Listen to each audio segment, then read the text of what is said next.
Apa itu hizbi? Orang yang fanatik terhadap organisasinya. Dan orang yang jadi hizbi nggak harus punya organisasi. Ya. Dia punya majelis taklim, The Strangers misalkan. Ya. Ini bukan organisasi, hanya majelis taklim. Tapi fanatik. Fanatik terhadap anggotanya, fanatik terhadap ustadznya. Sama hizbi. Jadi nggak ada kaitan dengan organisasi secara langsung. Nggak ada organisasi pun bisa jadi hizbi. Atau komunitas pemirsa TV dakwah tertentu, pendengar radio tertentu, dia fanatik dengan TV-nya, radionya, itu juga hizbi. Fanatisme itu seperti apa? Kebenaran diukur dengan pendapat komunitasnya atau organisasinya.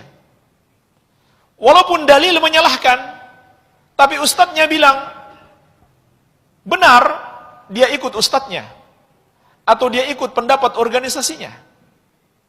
Ini contoh hizbi. Begitu pula hizbi itu membangun wala wal bara berdasarkan organisasi itu. Atau komunitas itu. Nggak harus ada organisasi, komunitasnya. Wala wal bara'nya bukan karena Islam.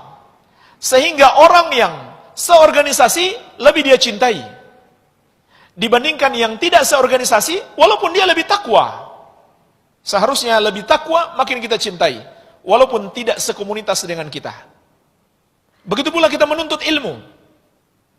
Kalau kita melarang-larang orang belajar kepada ustadz lain yang bukan sekomunitas dengan kita, padahal masih ahlu sunnah, itu namanya hizbi. Itu namanya hizbi. Kecuali kita larang orang belajar kepada orang yang sesat, orang yang menyimpang. Itu ahlu sunnah yang sejati. Nggak boleh kita belajar kepada orang yang menyimpang. Tapi kalau kita larang orang belajar kepada ahlu sunnah yang lain, karena di luar organisasi kita, di luar komunitas kita, itulah namanya hizbiyah. Fanatisme golongan.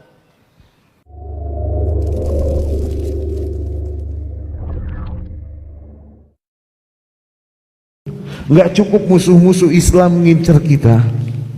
Lebih jauh lagi, nggak cukup musuh-musuh sunnah ngojok-ngojok kita, pengen nutup, pengen ini. Nggak cukup itu.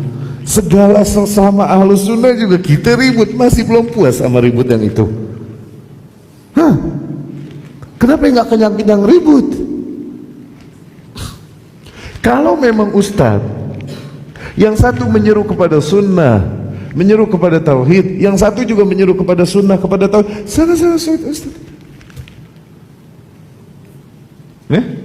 Kecuali yang satu menyeru kepada sunnah, kepada tauhid, yang satu afwan menyeru kepada amalan-amalan yang tidak dicontohkan Rasulullah SAW dari perayaan-perayaan seperti ulang tahun Rasul dan lain-lain, ritual-ritual yang tidak diajarkan oleh Rasulullah SAW. Oke, dalam hal ini kita ngeprok ke sini. Kenapa? Yang satu menyeru kepada sunnah, yang satu menyeru kepada oke, kalau begitu. Ini satu nyeru ke sunnah, satu nyeru ke sunnah, udah.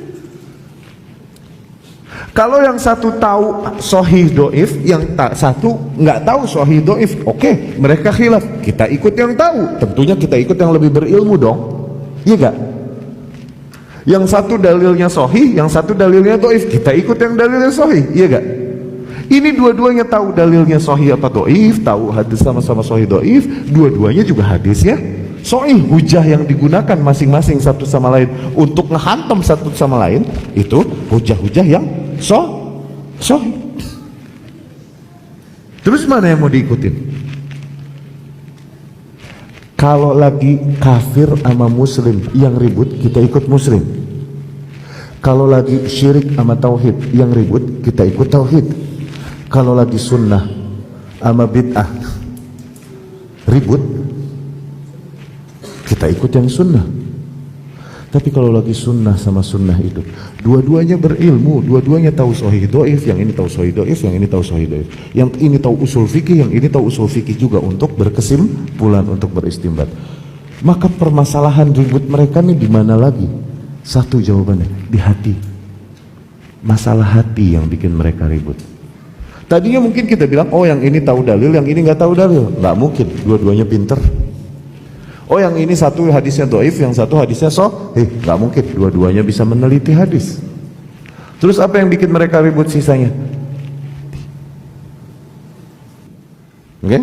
Jadi jangan terlalu pusingkan diri dengan khilaf yang ada di antara para asatidz. Sibukkan diri dengan menuntut ilmu. Akhirnya seringkali terfitnah para penuntut ilmu, seringkali, ya kan? Lebih fasih dia ngomongin, oh ustadz ini begitu, ada terjadi kejadian begini. Ditanya tauhid rububiyah yang mana, tahu gak? Uluhiyah yang mana, tahu gak? Dia nggak tahu, tuh kan? Akhirnya lebih fasih ngomongin gituan. Kenapa? Digosok sama syaitan.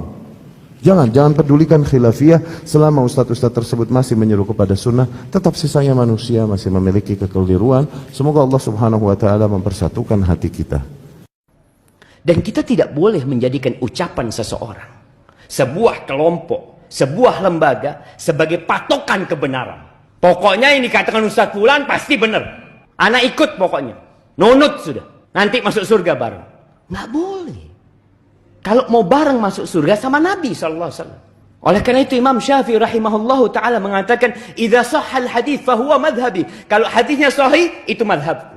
Imam Syafi'i, pengikut Nabi alaihi salatu wassalam. Tapi beliau manusia biasa. Imam Malik seperti itu. Imam Abu Hanifah seperti itu. Imam Ahmad pun seperti itu. Maka hendaklah kita sebagai seorang mukmin mulai belajar sekarang. Mana yang ucapan Nabi SAW, mana yang diajarkan Nabi SAW. Ikuti semuanya jamaah. Semuanya.